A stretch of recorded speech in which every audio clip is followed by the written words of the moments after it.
I knew that we were going to be where we had like 4 minutes left to go on the show, and we didn't even get into the Kelce situation. And I got kid obligations right after the show. So you know what? Like, I'm not even gonna. I'll talk about it tomorrow or something. All right? Because real quick, Jason Kelce spiked the phone on Saturday. He's at Happy Valley. He promoted that he was going to be at the game. Some idiot comes up and spikes his phone. I put out what I thought was a fairly innocuous tweet saying that like he can't be spiking phones. That Jason Kelce. This isn't Jason Kelce 3 years ago where he could walk around Sea Isle and no one would bother him. He's probably making $50 million a year. His profile's never been bigger. His brother's dating the biggest pop star of all time, right? Like he's a big star. He's on ESPN. He can't walk around, and I'm sure he had somebody with him, kind of as security, but he's walking around with a 12-pack in the parking lot of Penn State, carrying a 12-pack. And some idiot dude can't afford a rolling cooler or something. Like, come on, Jace. But it's like yeah, rugged road cooler, JP. Yeah, right there. come on. Get a styrofoam one and just put it on your shoulder. Or at least a book come bag on. like the oldie. But like, so the New York Post puts out that I was critical of Jason Kelce. I like Jason Kelce. I wasn't trying to be critical. If you know Jason Kelce a little bit, you know he's a really, really good guy. Jason's a great guy, a great, genuine guy. Yeah. He's also a huge star now. Like much more than when he played 3 years ago. If you're a big football fan, you know who Jason Kelce is just because he's an all-pro center. But other than that, you don't know who the hell Jason Kelce is, right? Everybody knows who he is now. He's a huge star. You can't continue to do the same things. If he's going to do this and he's going to be so public and he's going to be out like he is, walking around a tailgate with drunk people, and I don't know how much he was drinking. He was carrying a 12-pack with him, or what was a 12-pack with him. Like, you got to be prepared that idiots are going to come up and say shit to you. Yeah. You put it perfectly, and I think here's the answer. He's the everyman who has been thrust into stardom. It's not the everyman anymore. And look, the three of us, if we're walking, somebody says something about our family and they have their phone in our face, we do the same thing, right? And Jason Kelce's the everyman. We can get away with it. He can't because he is that star you talked about. Right. And he used a derogatory, the person used the derogatory homophobic slur, the F word, and then he repeated it back to him after he slammed the phone or whatever. And it's like he repeated it back. But like if there was an N word that was used and he repeated that back, would that be looked at as something he could do? No, it couldn't. So I'm not even trying to criticize Jason for any of this at all. What I'm saying is going forward, he can't do this. It's not going to get easier. It's only going to get more difficult. Sure. This is going to continue. So he needs to be prepared for it a little bit more. He can't put himself in situations where he's doing this because it's going to be caught on video every time. And you just knew it. It's going to happen, and it's a shame but somebody's going to have to go to him at some point and say, hey, look, the chugging of beers in public, the going down the shore and getting in drinking contests, we got to curtail it a little bit. It's just going to happen. It's a shame that society is like that anymore, but some of it's going to happen. That big contracts, big responsibilities, right?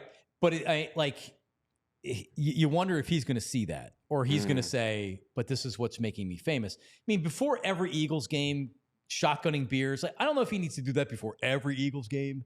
Maybe just the big ones, you know what I mean? But like he's still doing, like he still does his usual hit on WIP. I mean, he hasn't changed. And like I said, he's a really, really good dude. And shout out to the diehards out there. Thank you, diehards. We appreciate you. He's a really good dude. I think he's trying to be like genuine and true to who he is. But he's not that guy anymore. That's got to be a hard thing to take, though, John. Right? It's weird. You know, like we're just who we are. Somebody takes something like that away from us.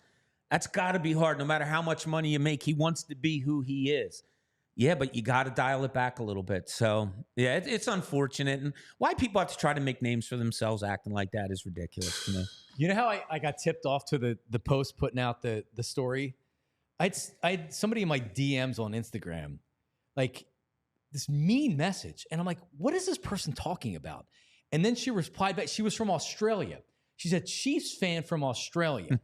And was like, nobody gives a bleep what you say. You have 8,000 followers on Instagram. Shut up. All this other stuff. And I'm like, what is this?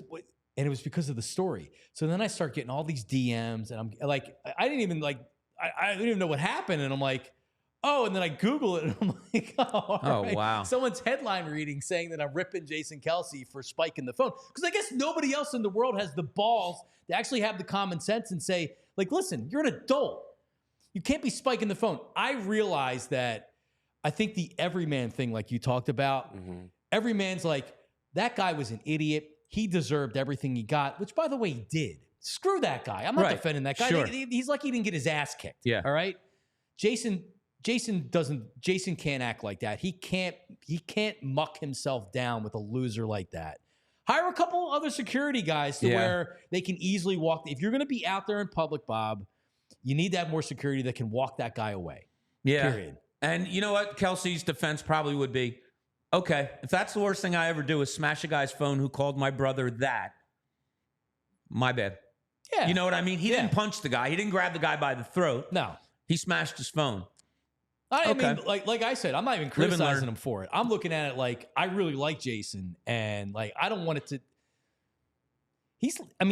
He's lucky that the public is reacting the way they're reacting to it, because if it could have went a lot of different ways, sure, it could have. So, yeah. So how does ESPN handle this?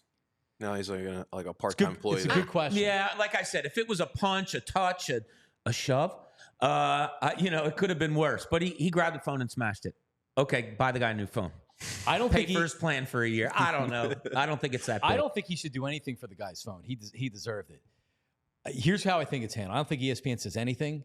I don't either. I think he addresses it on his podcast. So now he's going to get 10 million views of his podcast as opposed to 5 or whatever he normally says gets. The guy's name on his podcast. Hey, I got to say, Jimmy Smith, whose phone I grabbed through it, I don't appreciate what you said. I shouldn't have smashed your phone, but don't talk about my family. Right. Boom. That guy's happy. His name was just mentioned to 10 million people. Well, he better watch. He's going to lose that dude's going to lose his job for using the F word. Yeah, right. That's not good for the kid either. It's just no. It's a bad situation. You can't. Wild weekend, guys. Holy crap. We all silly like the mayor.